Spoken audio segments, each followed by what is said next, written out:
Hello everyone, welcome to my channel. तो आज का टॉपिक है मैथ्स के लिए, जिसमें मैं आप सभी के लिए एक थ्योरम लेकर आई हूँ। और ये थ्योरम बहुत ही इंटरेस्टिंग है और पैरेललोग्राम से रिलेटेड है। तो चलिए वीडियो को शुरू करते हैं। और अगर आप मेरे चैनल पे नए हैं तो प्लीज मेरे चैनल को सब्सक्राइब करें, लाइक करें और शेयर करें और बेल आइकन को जरूर प्रेस करें। तो चलिए सबसे पहले जान लेते हैं कि थ्योरम में क्या कहा गया है। If the diagonals of a quadrilateral bisect each other, then it is a parallelogram. कहने का मतलब है कि अगर किसी क्वाड्रिलेटरल के डायगोनल्स एक दूसरे को बाइसेक्ट करते हैं तो वो क्वाड्रिलेटरल पैरेललोग्राम होता है। तो यही हमको प्रूव करना है। सबसे पहले डायगोनल क्या होता है?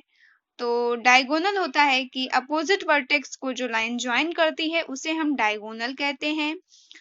पैरेललोग्राम पता है कि पैरेललोग्राम में अपोजिट साइड्स के पेयर क्या होते हैं? पैरेलल होते हैं। ये पैरेललोग्राम होता है। और बाइसेक्ट का मतलब होता है कि किसी भी लाइन सेगमेंट है, तो जैसे मान लीजिए कोई उसकी लेंथ होगी तो उसको दो इक्वल लेंथ्स में डिवाइड कर देना। किसी भी लाइन को दो इक्वल लेंथ्स में डिवाइड कर देना ही बाइसेक्ट कहलाता है। जैसे कि कोई भी एक लाइन सेगमेंट है 6 सेंटीमीटर की, तो जैसे कि ये 6 सेंटीमीटर होगी तो बाइसेक्ट करने का मतलब इसको दो इक्वल लेंथ्स में डिवाइड कर देना। जैसे कि मैंने मान लीजिए यहाँ से इसको डिवाइड किया, ये पार्ट इधर ये पार्ट अलग, तो ये 3 सेंटीमीटर का होगा तो ये भी 3 सेंटीमीटर का होगा। जैसे कि एक लाइन है तो वो 20 सेंटीमीटर की है, तो इसको मैंने मान लीजिए बाइसेक्ट किया तो ये पार्ट अलग होगा और ये पार्ट अलग होगा, तो दोनों की लेंथ क्या होगी? 10 सेंटीमीटर होगी। तो बाइसेक्ट करने का मतलब ये होता है कि किसी भी लेंथ को दो इक्वल लेंथ्स में डिवाइड कर देना। तो मैं आशा करती हूँ कि आप सभी को बाइसेक्ट का मतलब समझ में आया होगा। तो चलिए अपनी थ्योरम की तरफ बढ़ते हैं। तो थ्योरम को एक बार फिर से रिपीट कर लेते हैं। थ्योरम में ये प्रूफ करना है कि किसी भी क्वाड्रिलेटरल के डायगोनल्स अगर एक दूसरे को बाइसेक्ट करते हैं तो वो क्वाड्रिलेटरल पैरेललोग्राम होता है। तो यही प्रूफ करना है। तो चलिए सबसे पहले क्वाड्रिलेटरल ड्रॉ कर लेते हैं। क्वाड्रिलेटरल मतलब जिसकी 4 साइड्स होती हैं उसे हम लोग क्वाड्रिलेटरल कहते हैं। तो ये क्वाड्रिलेटरल है आपका ABCD। और इसमें कहा गया है कि डायगोनल्स, तो डायगोनल्स पहले ड्रॉ कर लेते हैं। तो ये एक डायगोनल ड्रॉ कर लिया, सेकंड डायगोनल ये कर लिया, और जहां पे इंटरसेक्ट करते हैं उसको O नाम से डिनोट कर दिया। अब थ्योरम का में लिखा है इफ का मतलब कहीं भी आपको दिख जाए तो मतलब वो चीज हमको गिवन है, यानी कि उसका यूज करते हुए हमको थ्योरम को सॉल्व करना है। तो इसमें दिया गया है कि डायगोनल बाइसेक्ट करते हैं। तो डायगोनल जैसे कि BD है तो बाइसेक्ट करने का मतलब है कि जो DO की लेंथ है वो OB के क्या है? इक्वल है। तो DO की लेंथ है वो OB के इक्वल है, ये हमको दिया गया है। और AC डायगोनल है तो जो AO की लेंथ होगी वो OC के इक्वल होगी, ये हमको गिवन है।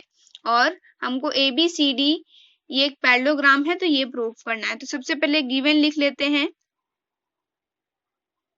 गिवन में है कि BO जो है वो OD के इक्वल है और AO जो है वो OC के इक्वल है, ये चीज गिवन में है। प्रूफ क्या करना है कि ABCD इज अ पैरेललोग्राम, ये हमको प्रूफ करना है। कंस्ट्रक्शन कुछ नहीं किया जाएगा इसमें, इसलिए कंस्ट्रक्शन को नहीं लिखते हैं, डायरेक्ट प्रूफ करते हैं। तो अभी प्रूफ कैसे करेंगे? आपको यहाँ पे दो ट्रायंगल्स दिख रहे होंगे, एक ट्रायंगल AOB यानी कि ये ट्रायंगल और दूसरा ट्रायंगल DOC यानी कि ये। इन दोनों ट्रायंगल्स को सबसे पहले हम क्या करेंगे? कॉन्ग्रुएंट प्रूफ करेंगे। तो यहाँ पे लिखेंगे in triangle AOB and DOC, इन दोनों ट्रायंगल्स में हमको क्या चीज इक्वल्स दिख रही है?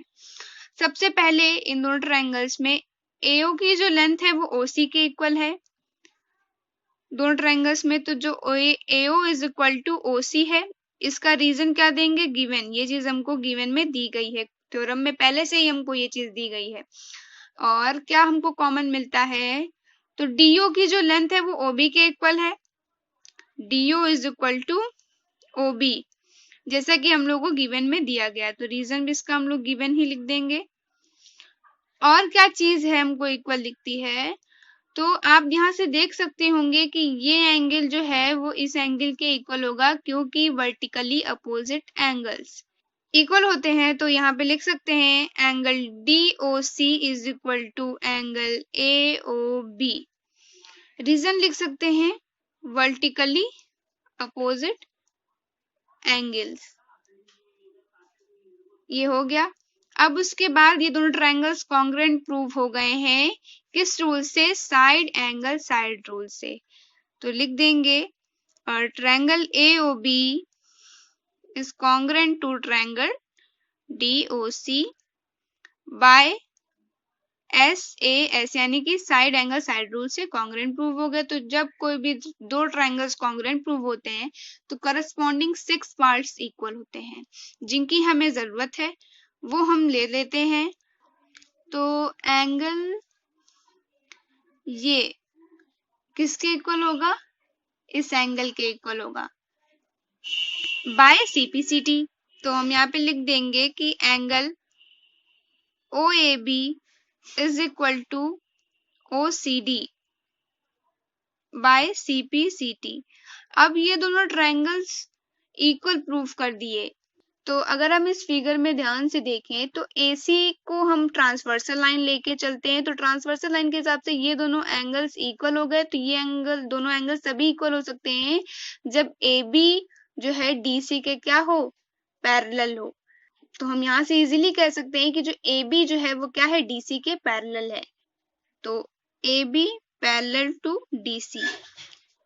और इसी तरह हम क्या कह सकते हैं? सिमिलरली AD जो है वो BC के भी पैरेलल है। तो AD जो है पैरेलल टू BC। अब उसके बाद हमने क्या किया?